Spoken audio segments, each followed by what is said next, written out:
Buongiorno, everybody.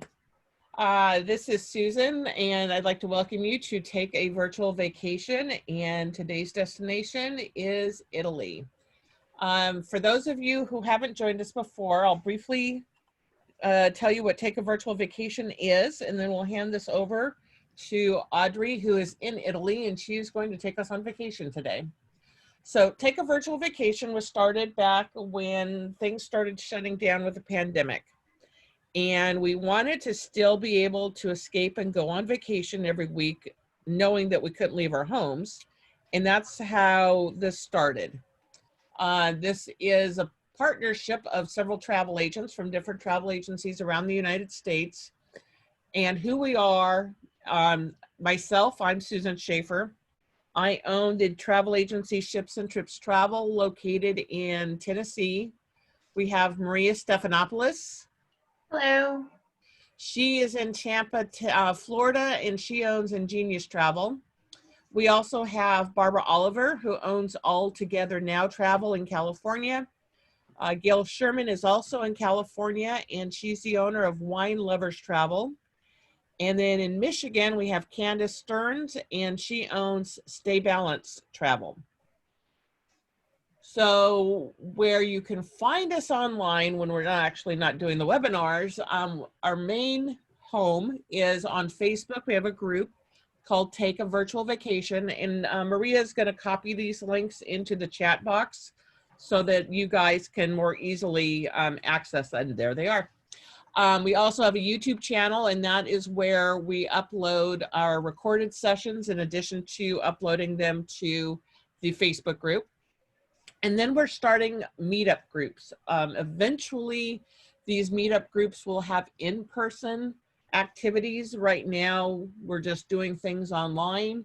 In the greater Tampa Bay area, we have Eat, Drink, Travel Greater Tampa Bay, Eat, Drink, Travel Middle Tennessee, and then Eat, Drink, Travel, oops, that's wrong. It should say Detroit, sorry. So we've got the 3 meetup groups in addition to the YouTube channel and the Facebook page where you can find any of us. And then, because if you have questions after, during the webinar, of course, we can address your questions. Afterwards, though, you can reach out to any of these 5 travel agents, and we would be more than happy to answer your questions, or when you're ready to go to Italy, help you get there. So with that, I am going to hand this over to Audrey and have her take us on vacation. Thank you, Susan. Hi to everyone. Buongiorno. My name is Audrey, and we are here today to keep the dream about Italy alive. So Andrea, who is our CEO and founder at IC Bellagio, will share with you some details and bring Italy to you. So let me share our presentation. And here we are. Andrea, when you are ready, I'm ready. Yeah. We are ready. Okay. Thank you so much, Audrey, also Maria and Susan, for this opportunity. So buongiorno or buonasera for us, buongiorno for many of you, although I know we have people from across the world. I'm actually speaking to you today from the beautiful Dolomites. I'm in a hotel called Le Fay Dolomiti, which is a huge favorite of ours. And so an absolute glorious place to be enjoying this great conversation. So just a very quick introduction. My name is Andrea, as you guessed already from the accent. I'm not Italian, I'm actually British, but I have been in Italy now almost 30 years. I did found the company IC Bellagio 20 years ago, and the intention was always to be very, very loyal to Italy. I don't think any of you need to ask the question why I made that decision. I think Italy is always at the top of so many lists as the most popular destination, the most requested destination, whether you are on honeymoon, whether it's about the food, the wine, relaxation, whether you're coming here to ski, hike, bike, etc. It definitely has something for everyone. So my background in coming to the travel business, I actually started my travel career working for a tour operator and had the opportunity to work in many destinations in the world. However, once I got to Italy, there was nowhere else I absolutely wanted to go to. And after becoming a local guide and tour manager on the lake in Lake Como, which is where Audrey and I are based, we actually have our office in Bellagio, the real Bellagio, not the one in Las Vegas. I can tell you that I usually go to Las Vegas every year and have been doing for so many years. And every time I check in at the Hotel Bellagio, I get the same question. Is this hotel anything like the town, or is the town like the hotel? And I assure you, it definitely is not. We come from the authentic version.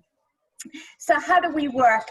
A big part of our job, apart from creating the most amazing Italian experiences, working alongside some fantastic travel advisors, is really to take all of the information about our travelers and put that together and put together an amazing trip for them, using their time and their money in the most efficient manner.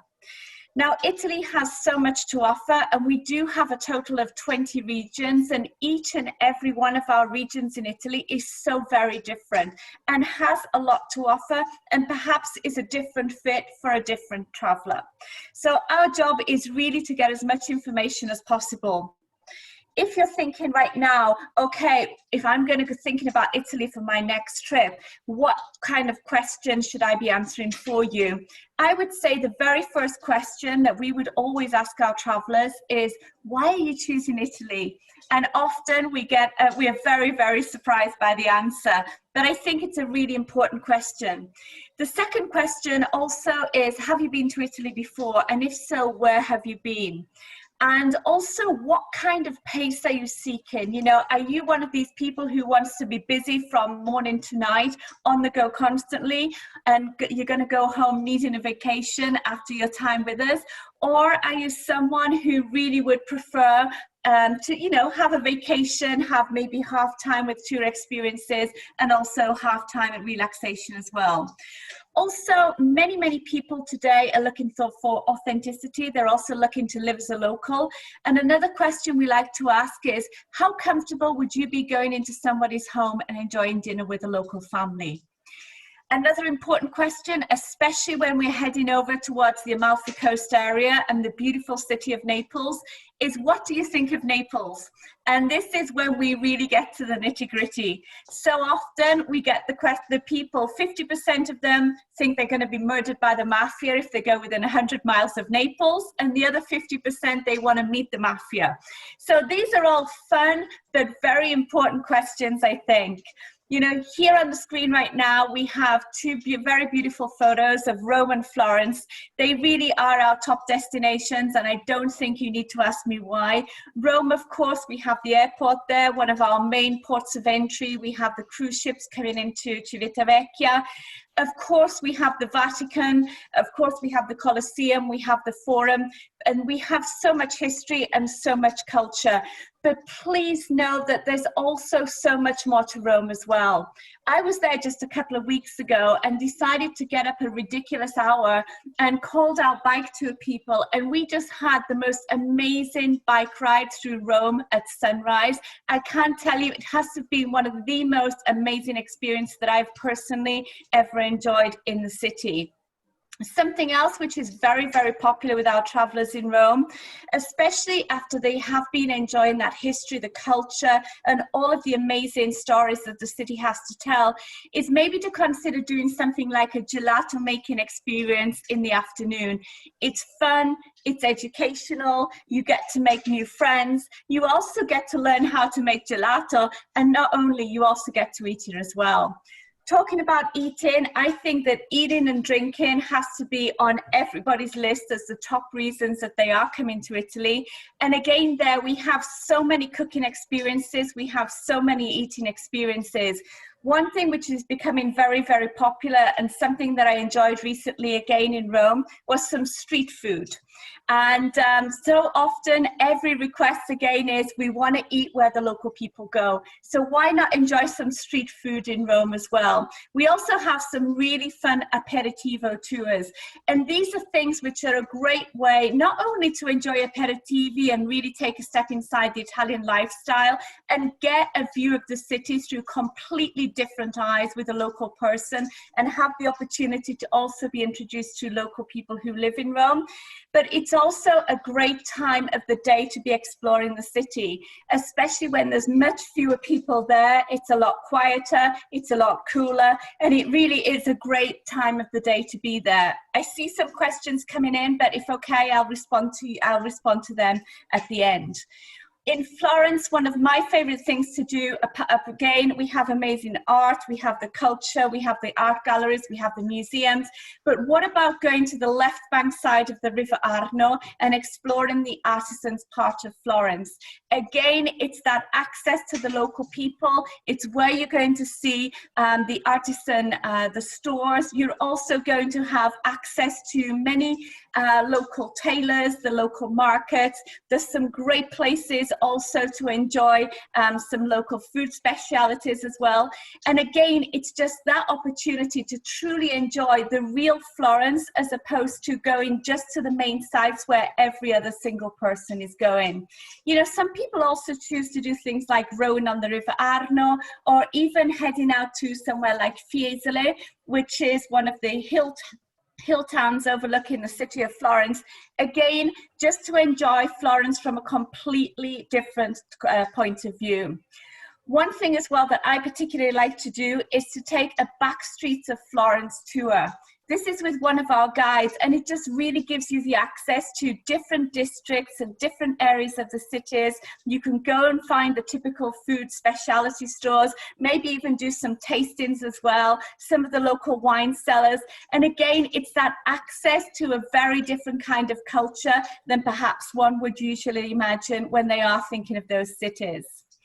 Now, we spoke about culture, we spoke about history, we spoke about the artisans. I think, of course, we have to speak about romance. We are in Italy, of course, and I think if we do speak romance, everybody is going to automatically think of Venice. Two of our colleagues are actually enjoying Venice right now as we're speaking to you. Venice, top of many, many people's list, and of course, quite a small area. Often people think that Venice is a city, so they are expecting something much bigger than what it actually is. One thing I would say to you is do never be afraid to get lost in Venice. This is when you're going to find the best possible places, and literally within 100 yards or 100 meters, wherever you walk, there will always be signs showing you, yellow signs, how to get to Piazza San Marco, to the Accademia, or also to the train station. So getting lost completely in Venice is really, really difficult. And you are going to find the very best places. Don't be afraid to walk on those lanes, the calle, as we call them, that are not on the main thoroughfare. Again, that's where you're going to find the most beautiful places. You're going to get your Instagram moments without a doubt. Also, if you head onto those minor canals with the gondolas, a gondola ride, doesn't matter how many times you've been to Venice, is always something that's a lot of fun. And of course, if you would like the musician or you'd like to have an aperitivo on board, just to make it a little bit more special, that's something which is very much a thing that you can do as well. One thing that I would also recommend that you consider if you are going to Venice, especially during the hot summer months, perhaps like July right now, don't just stay there right in the center of Venice as we know it. Head over to the Lido, the Venice Lido. Hire a bike, you ride for about 10 minutes, it's very, very flat, and you get to the beaches. Fantastic way to enjoy Venice in a very, very different way than perhaps everybody else is doing. Amalfi Coast, one of my personal favorites. I think of all of the experiences that we sell in Italy on a daily basis. You can take everything away from me, but give me a beautiful day with a private boat, an amazing captain to sail along the Amalfi Coast.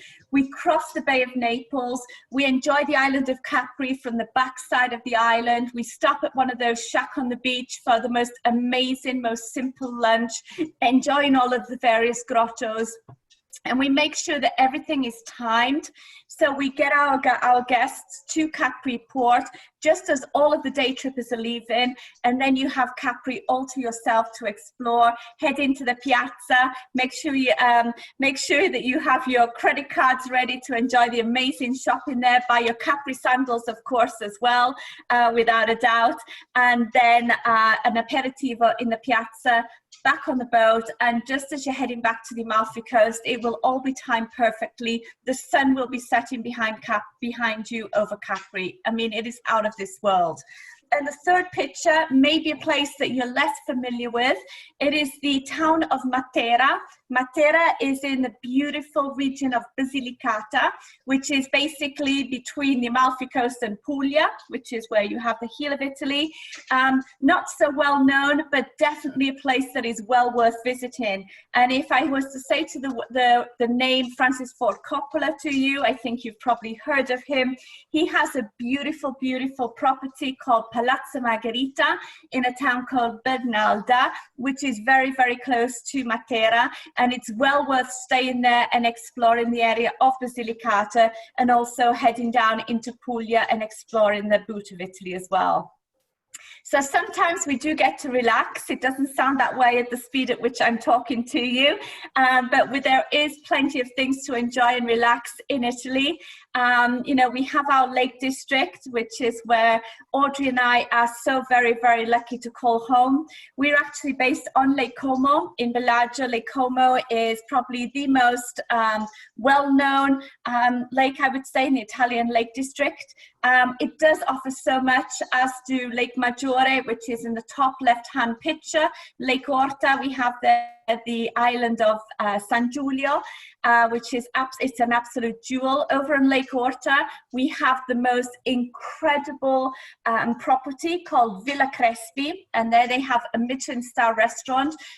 Very, very easy, very down to earth, the most amazing chef. He's a lot of fun. You would love him, and well worth going there. Lake Maggiore, 3 beautiful islands. We can see 2 of them very, very well on this picture. The other one is to the right, slightly hidden. We have Isola Bella, Isola dei Pescatori, and then Isola Madre, which is to the right, slightly hidden there. And then we have Lake Como in our main picture. All of our Italian lakes, they are all so very, very different. Each one of them has a different story to tell. Each one of them, they have the most beautiful villas, gardens. We also have some fabulous shopping. There's always wine. There's a wine area near all of our Italian lakes. There's great and amazing hiking. It's also a very, very popular region with cyclists as well, which doesn't always make us happy, especially when we're in a rush and we're driving along our very, very narrow roads. I can tell you that we have some of the most amazing places to eat as well. Of course, we have, like many places in Italy, those Michelin star top elegant restaurants, but we also have so many trattoria, osteria. We have some fantastic mountain rifugi where we can go for some great polenta lunches. It really is fantastic. And so these are places that are well worth visiting. And of course, we have the private water taxis for people to enjoy. Something also very popular right now is the self-drive motorboats. And we also have a fabulous public transportation service on all of our lakes as well. So if you like to go boat hopping, i.e. just, you know, on and off boats as you go out and about and around the various towns and villages, that's something that you can very easily do on each and every one of our lakes. One other lake that I would love to mention is Lake Garda. Lake Garda is our largest lake in the Northern Lake District. I'm actually heading there in about in a couple of days. I don't know how many hours that is. I was going to try and count them for you, to the other Lefay property. But very, very different lake, much bigger than the 3 that we actually see represented in this picture. But again, everyone has its own character, and every single one has its own amazing story to tell. I see there's a lot of people who know so many of the destinations that we're talking about. And I can confirm to you that all of the lakes, yes, they're all very beautiful and very, very different and unique in their own special way. Audrey and I, as well as our colleagues, we do swim in Lake Como, which is a question that we often get asked, usually at lunchtime. We are very fortunate. We're about a 5-minute walk away from the stone beach of San Giovanni, and so we often head on down there to have a swim during our lunch hour, which is something which is pretty special for us. So, of course, we also have to speak about food and wine. Food and wine in Italy. I think food and wine are the two words that go together with Italy. We had to mention here three of our favorite regions: Emilia-Romagna, Tuscany, and also Piemonte. All fabulous regions, all very much known for their food or their wines or both. Emilia-Romagna, I think, as a region is becoming more and more requested. I would say Audrey would agree with me too, the last 2 years. Of course, it's also where we have Bologna, which is the home of so many of our food specialities. You know, when we think of that region, of course, we're thinking of our Parmesan cheese. We're also talking, of course, about our balsamic vinegar. And there's some amazing food experiences, particularly in that area. Whether you choose to go to somewhere like Bologna or you prefer to stay maybe in Reggio Emilia or perhaps even in Parma, they are also good options. It's also the region where you have Ferrari, you have Ducati, you have Lamborghini. So you also have big fashion brands like Max Mara there as well. So great place to consider, and somewhere where again you are going to be mixing and mingling very much with the Italians.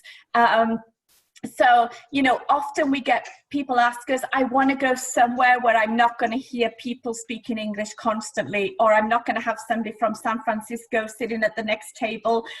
You know, I want to feel like I'm in Italy. I don't want to feel like I'm back home. So Emilia-Romagna is a region which I think that would be very, very easy to consider. When you are talking food experiences or wine experiences, please always consider what you would be looking for. For example, we have so many experiences which could be quite simply, you know, heading out there and joining an aperitivo tour, or even going to a cooking demonstration, or just going to perhaps having a pizza making experience in a local family's home. Is that something that would be right for you? Or would you prefer to have a private cooking class with nonna, with someone's grandma, perhaps in the heart of Tuscany or Piemonte with a translator? Would you prefer to be with a Michelin star or an executive chef from a top hotel? Or would you like also to go to a professional Italian cooking school? You know, what kind of level of food experience are you seeking? If you're like me, I'm happy just to be drinking a glass of Prosecco and let somebody else do the work and listen to them and have a great conversation as they're making fabulous food for me. However, if you really want to get your hands dirty, there's also 1,000 options to consider there as well. Also with the wine tasting, you know, we have amazing wines throughout Italy. Here we've mentioned Tuscany and Piemonte, which perhaps are our most well-known regions for our Italian wines. Again, there, if you are seeking a wine tasting experience, what exactly do you have in mind? Would you be happy just to head out with your personal driver guide and explore these beautiful regions? Again, stop at almost every curve to have that Instagram moment picture, to just stop at any winery, perhaps a smaller one, a larger one?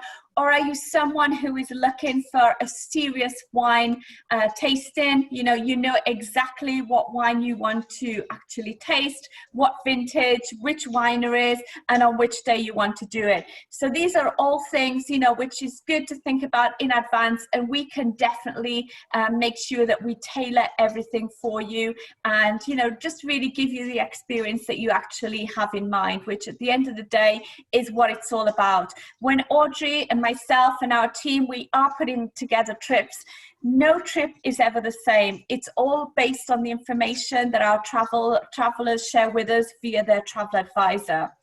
So active, I was in the Cinque Terre last week, beautiful, beautiful region. Instead of hiking last week, I actually chose to enjoy the Cinque Terre by boat, which was also amazing as well, I can tell you. Of course, we did come into shore a couple of times, once for aperitivo, once for lunch. We are in Italy, this is the way things go.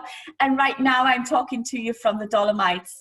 Tomorrow we will be out at 7:45. We're going to be hiking. We're also going to be doing a little bit of climbing. We're going to be exploring and enjoying some of the most beautiful waterfalls in this area. In the winter time, we have some of the most beautiful skiing you will ever enjoy.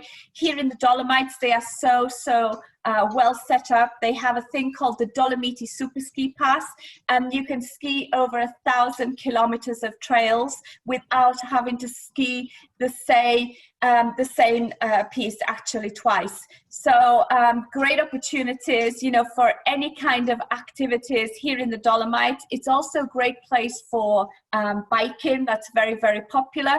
And if people enjoy horse riding as well, there are some great options. So Dolomites is also another good food region, of course, a good wine region as well. And I think it's one of those regions where you have the precision of the Austrians. We are so close to the Austrian border here, yet you also have all of the good things that the Italians bring to the table as well. Going back to the Cinque Terre, we did just mention this, but there are so many different areas in Italy where you can either be hiking in the mountains, you know, perhaps even Cervinia, for example, you know, Val d'Aosta. Even in Piemonte, you may just want to hike between the vineyards. You can do that also in the Franciacorta and the Lake Garda region. There is a huge amount of biking in Tuscany. And I think a great thing right now, which we are seeing more and more requests for, is when perhaps we have a family or a multi-generational family traveling together. Maybe they want to go out biking and they are at all different levels of fitness. Well, of course, everywhere we do have the e-bikes. So if people don't want to be, you know, using the normal bikes, they can have a little bit of help every now and then, especially as you know, those particular regions that I did mention, they are quite hilly. So it could be a good idea to also consider that as well. Boating, we do have a lot of different boating options for those who do like to be on the water, sailing as well. And so I think, you know, wherever you go in Italy, each and every region does have something to offer everybody. When we're talking about resort style or resorts in general, here we've mentioned the regions of Puglia. I mentioned that briefly earlier. That's where you have the heel of Italy, or the island of Sardinia.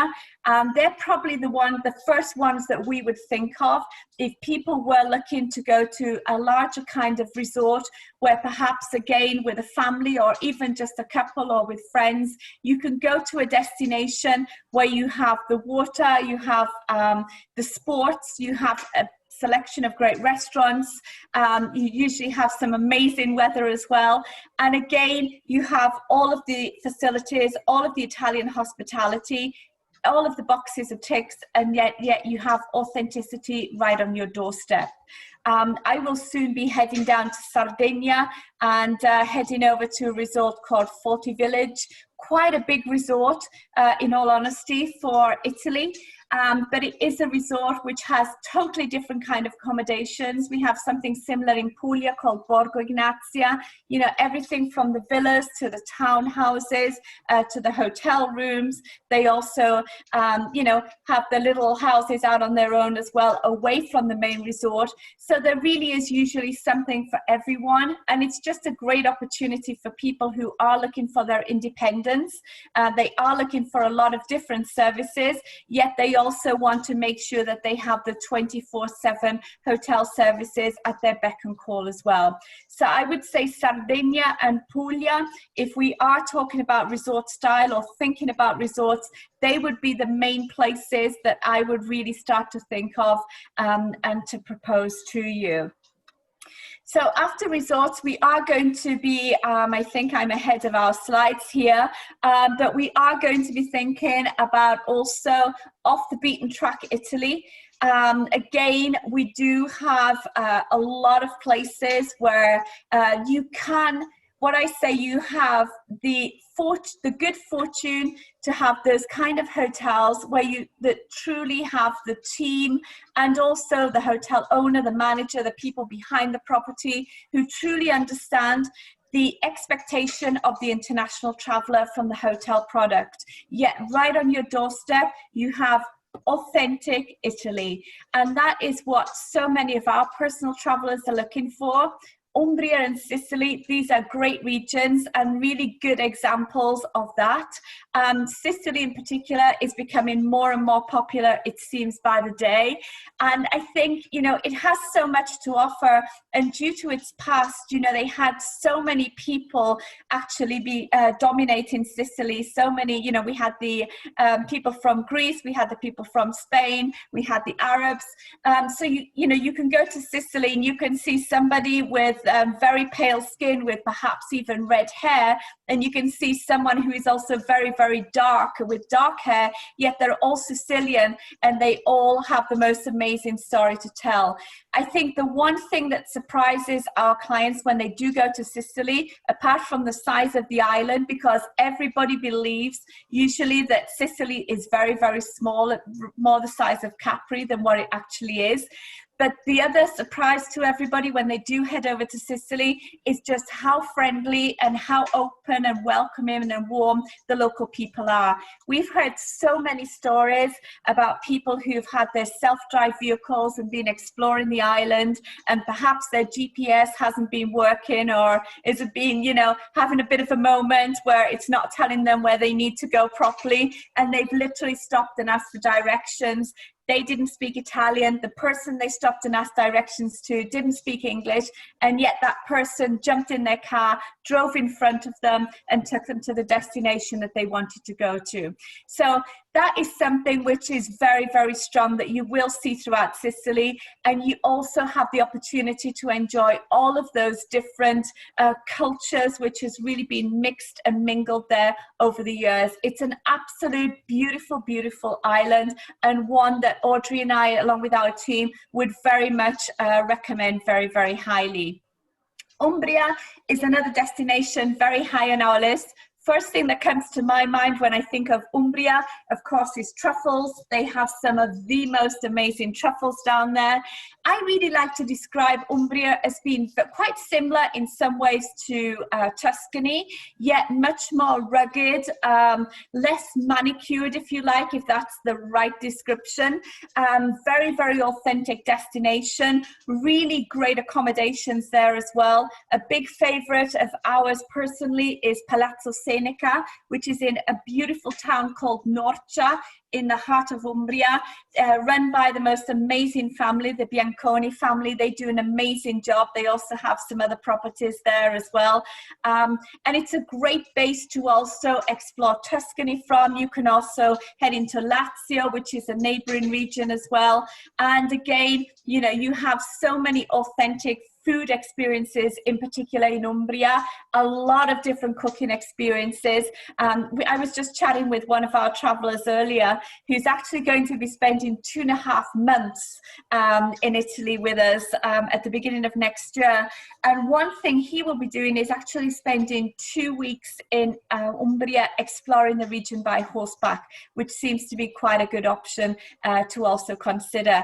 Another big region which is very, very popular with the cyclists, of course, and I think we've just lost the screen, but I know Audrey will have us up very, very quickly. But yeah, great region for off the beaten track. Also, you know, the Dolomites, Piemonte, there are other regions which are fabulous. Liguria, which is where you have, you know, your Portofino, Santa Margherita, Rapallo, Camogli. But once you get away from those more better known regions, again, if you go out and about and start exploring, you will find some of the most incredible gems, just as you will do in each and every region that you can explore in Italy.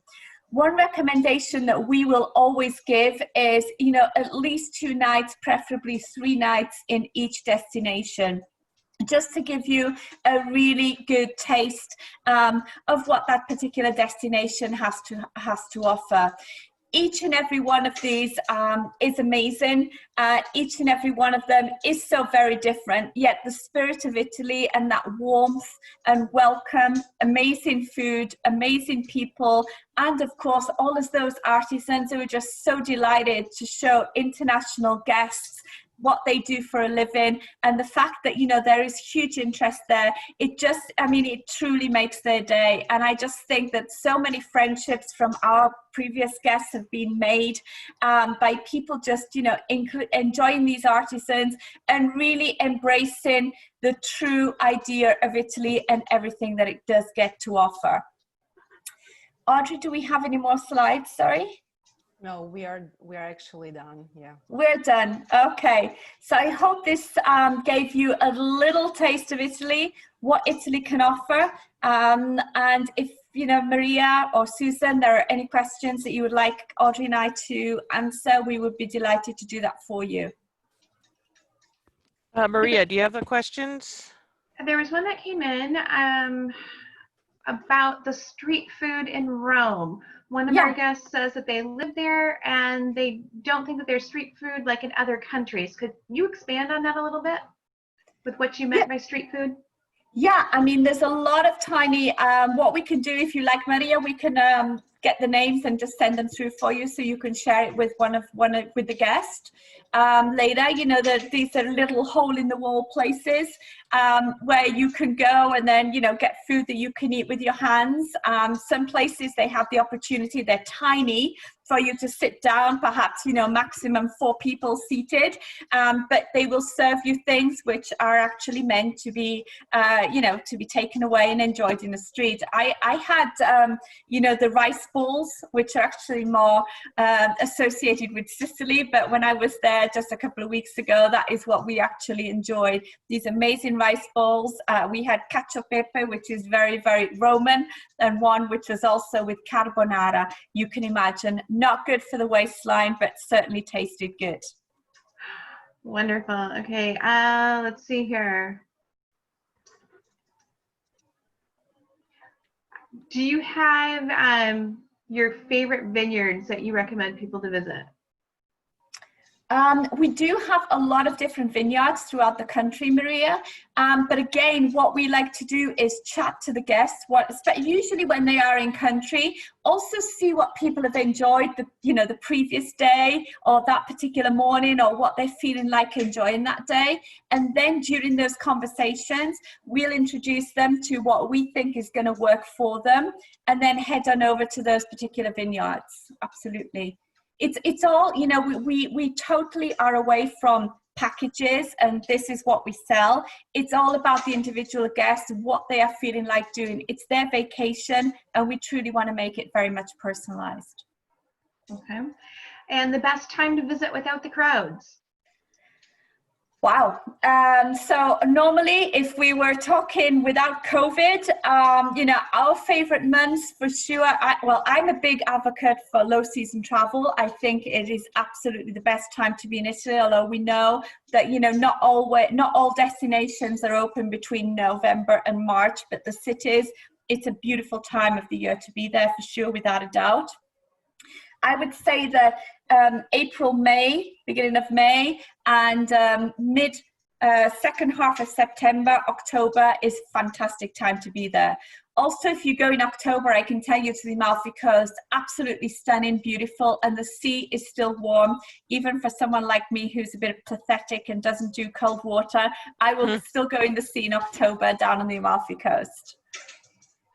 Wonderful. I'm just scrolling through here to pick up questions. Okay, so we have, let's see. Oh, the names are getting cut off in the chat. One of our guests is saying, I'm learning Italian and I went to Tuscany last year, but was too nervous to speak the language. Do you have some suggestions on how to overcome the fear of mistakes on accent? And then she also included something in Italian underneath, and my Italian is extremely rusty, so. Okay, I don't know whether Audrey can find, is that in the chat? Maybe Audrey can look for the Italian part. Chat, and it was posted at 11:25 a.m. Okay, I apologize, but the name on my side is cut off. Okay, so my first response would be a glass of wine. Always helps. You not worry about speaking Italian perfectly. But, you know, I think also, Maria, experiences such as, you know, maybe like an aperitivo tour or a gelato making lesson, you know, you are with somebody who is there to translate for you if necessary. But it's also really just a good idea to try with, you know, and get comfortable enjoying some words. but it's just a case of getting out there. You know, I mean, both Audrey and I, we are foreigners in Italy, and, you know, we learned Italian by living here and just drinking wine and getting courage and going for it and not worrying about it. I know it's easier said than done, but that's our experience anyhow. Yes, and here people, no one will judge you if you are not too good in speaking in Italian. So I think that really there is no problem. Also, if you think about a cooking class with, I don't know, a local nonna or grandmother, she's not speaking in English, but there will be a person who can translate, but maybe are the great occasions to maybe try to speak some words in Italian. So, and also watching movies in Italian, we have a lot of great films that are Italian. So maybe this is another way to learn better the language. Okay. There are a couple other responses that are in the chat in Italian. So I apologize that I am not reading them myself. I hate to say it, but my Greek is a lot better, so I apologize. I cannot see all the questions, Maria, unfortunately. So the last one I see, it's in English, so I don't think it's the one. No, okay. If I butcher this, I'm apologizing in advance. Sto imparando italiano, hijo andato a Toscana un anno fa, ma sono troppo nervosa para Lare? Yes, la lingua. I think it's the same. Actually. Oh, the same thing, just in Italian after. Okay. Yeah, because she asked the question both in English and Italian. Same question. Okay. I want to make sure because I'm not. Yeah. I think you did a good job, Maria. Oh, thank you. Thank you. Like I said, my Italian's extremely rusty. There's another one in Toscana. Le persone si sono arrabbiati quando ho parlato. Mi è difficile pensare in dire rapidamente. Yeah, I probably butchered it. No, I think that this person was in Tuscany and she or he did not feel comfortable to speak in Italian because someone reacted not so well. Okay. Probably this, I think. No. Well, I would think that people are happy that you're trying. Yeah. Language, you know, even if it's not quite right. Yeah, of course. Let's see here. We do have a question from Alessandro wanting to know if prices in Sicily are lower compared to other areas such as the Amalfi Coast or Rome. I think, Susan, I mean, that's very, very difficult to say. I mean, it depends on where you are in Sicily and what kind of destination. I would say as a rule, yes. But again, you know, we have some pretty amazing properties, for example, in Sicily. We also have some very special experiences, which perhaps could be on par with a hotel or an experience in those areas that Alessandro mentioned. I think as a rule, one thing that we love to share with our guests is that, you know, when we think about main destinations, for example, the Amalfi Coast, Rome, Florence, Venice, etc., and then if we start to think about lesser known regions, obviously the people in the lesser known and lesser traveled regions, they haven't had the same exposure and experience with international guests as what perhaps people have had in those main destinations. And more likely with experiences, you do find that there is a slightly lower price point. But again, we also have some, you know, amazing experiences which are priced according to the experience in, you know, right across the country. So it's a case-by-case basis. We have another question of what months are your traditional festivals during the year? We have festival, depends on region by region, but we do have festivals. We have our Italian national holidays throughout the year. We love public holidays in Italy. And then we have a lot of regional and even village local festivals as well. So it would be okay, again, there depends on the destination. Okay. Susan, do you have any more? Nope, that is it. Actually, I'm gonna put up real quick here. So, I mean, if anybody does have questions after this, or if they watch the recorded session later on and they come up with questions that we haven't addressed here, you can reach out to any of the 5 travel agents listed here with our email addresses, or you can go in and find us on Facebook. Like I said, the group name is called Take a Virtual Vacation.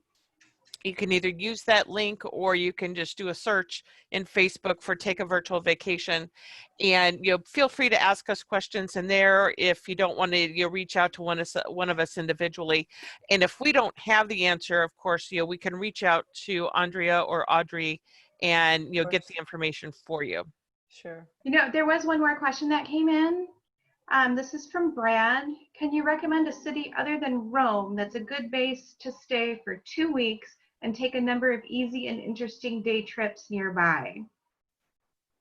So I guess, as Brad also mentioned underneath, he's considering Florence. Again, it would be, Brad, it would be what are you looking to enjoy? We have so many destinations. For example, a lot of people love to stay in somewhere like Verona, or Bologna is also a great destination with amazing, interesting trips. Genova also, if you're into, the sea and you want that kind of experience, that is also an excellent place to consider. It depends on exactly what you're looking for and what for you is easy and interesting day trips nearby. Yeah, I was also thinking about Bologna, Andrea, because Bologna has a great position. So it's centrally located. So in 1 hour you can be to Milan, in 1.5 to Venice. You're close to Rome. You're close to Liguria. So maybe Bologna, it's a great strategic place if you want to spend 2 weeks and then do day trips or go around. So Bologna could be a good answer, but of course it depends. What would you like to see in those 2 weeks of staying? Okay, there are a couple others that have come in. Now we have one guest who was in Rome last year who had time for a day trip, and they had to choose between Florence and Naples, and they're wondering if they chose Naples, but wondering if they made the wrong decision. It wasn't what they were thinking. Is there, let's see, they thought they would see the coast. Yeah, I mean, if they went to the city of Naples, it's on a bay, and so there they could have easily accessed, for example, within an easy half-hour, let's say, drive from Naples. You also have Pompeii, you have Herculaneum, the archaeological sites, you have the volcano, but again, it's outside the city that you need to go to.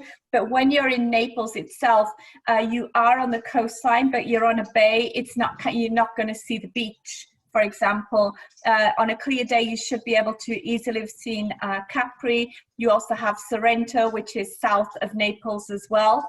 And again, it depends on how you experience and what exactly you were looking for. For example, Maria, one of our 2 top experiences that our guests enjoy in Naples, one is the classical highlights of Naples tour, which is something more of seeing the main historical cultural sites, walking. And the other one is what we call Naples with a local. And that is with our local guide who was born and grew up in Naples. And he takes you on a walk through his Naples. So it's a kind of back streets of Naples, meeting a lot of people, his family, the guys he grew up with, local artisans, going for pizza in one of the pizzerias, one of the historical pizzerias. They say the pizza margherita was invented in Naples. Aperitivo, where he goes to the aperitivo bar with all of his friends who he grew up with. So it's different experiences in the city, but again, it depends on each and every traveler and what they have in mind and what they're comfortable with. Okay, we got one last question. Is it easy to get around in Sicily without a car? You would need a car, a self-drive car or a driver. Wonderful. Grazie. Thank you very There you much go. for joining us. Thank you. Thank We you. appreciate it. Thank you so much. Next week, Maria, where are we going next week? Are we going Next to week, we are Hawaii? visiting the islands of Hawaii, Hawaii? and that will be at a different time as well, 5 o'clock Eastern. Feel free to reach out to any of us if you're not seeing the information or not part of our Take a Virtual Vacation group on Facebook. That's probably the best way to keep up to date on the next vacations as well as any time differences. Yeah, if you go into the Facebook group, Take a Virtual Vacation, off to the left-hand side, you know, the menu, click on events, and that's where you can see any of the scheduled upcoming webinars, in addition to, you know, what we have in Hawaii, what we've got coming up in August. And then under videos or under units, you can find the recorded sessions. You can also find some of like the short little, I guess I'll call them like teaser videos, because like last week we had 3 different small short videos about Italy to kind of, you know, wet your whistle for today. So you can find those as well if under videos or under the unit section. And then again, if you have any questions, feel free to post them in the group or to reach out to any of the 5 travel agents that are involved in Take a Virtual Vacation, and we would be more than happy to answer your questions for you. So with that, we'd like to thank Audrey and Andrea for joining us in Italy, and we'll see you next week in Hawaii. Okay. Thank you Right. for Thank the you. opportunity. Thank you. And if you have other questions, please send it to us and we will be happy to help you. Okay.